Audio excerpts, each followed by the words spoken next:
This is my story concerning Kristallnacht in the city of Mannheim, which is in southwest Germany, quite close to France.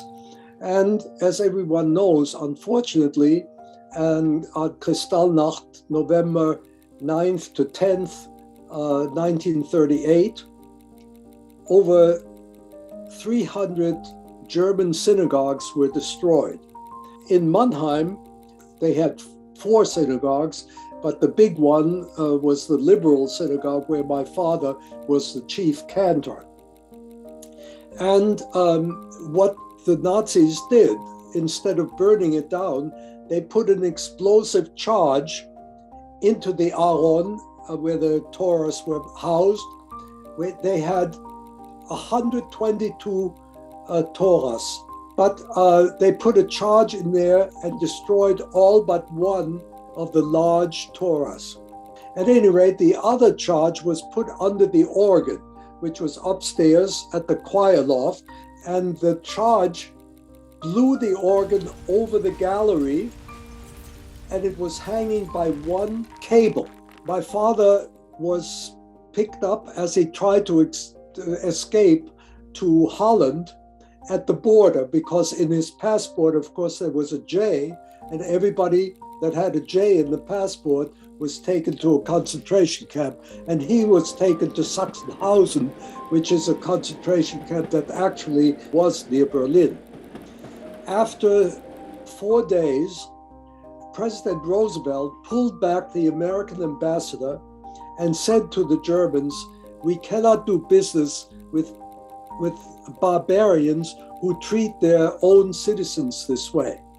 So when the American ambassador was pulled out of Berlin, the Nazis let go the 50,000 Jews that they took into custody on the 10th of November and let them go. My father came home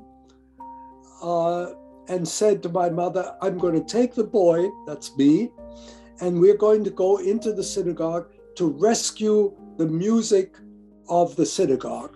Well, my mother said, "Oh, you know, there are SS in the synagogue because it's going to collapse and they want to make sure nobody goes in." Well, my father insisted, and he said, "I know a way to go underground from another house, underground, and go upstairs to the choir loft, and we will pick up all the books that we can find, and we'll take them with us to America." He and I went upstairs into the choir loft, and it was completely destroyed. There was nothing but dust and parts of books all over. And of course, the chairs were destroyed and everything else. But we, after about, I would say, half an hour, we were able to rescue 4 of the very big books that contained all the traditional music of the Mannheim synagogue. As soon as we had them all, because of course there was a lot of dust and I was 10 years old, I sneezed. And the captain downstairs said to the SS, "Go upstairs and shoot at sight." I think it was a miracle. All of a sudden, the organ had been hanging there for 5 days. And the cable broke and the organ fell down. The noise was horrendous. And of course, it shocked the troops that were downstairs, and the stairs were enclosed, and so nobody could see us escape. And we brought the books with us when we came to America the January after the Kristallnacht. That is January 39.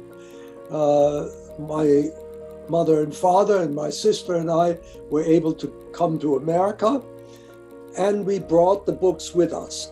Now, my father had a very good friend, a cantor in Bochum, another big city in the Ruhr, who was a collector. And he asked my father to give him the 4 books, and he would put them in the Eric Mandel collection at Graz University in Philadelphia, which he did.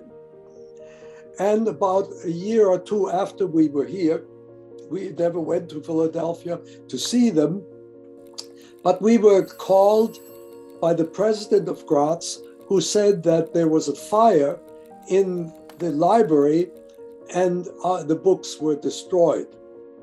Well, of course, we were very, very sad about this fact and couldn't believe that it was actually so. My father, however, knew the music so well that he copied much of it by heart.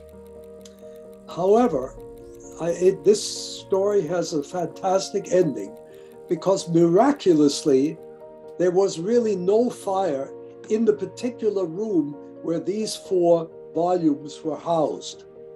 And 2 weeks ago, a very famous Israeli musicologist who is visiting here at Dartmouth University called me and said that he has found the 4 volumes and is going to get them digitalized, and they are very much alive. And so the music has been rescued. That is the story. We must never forget. That's the most important thing. But we also must remember that the fight against anti-Semitism is an ongoing one. I'm hoping that this Holocaust Day, as many, will bring us together rather than tear us more apart.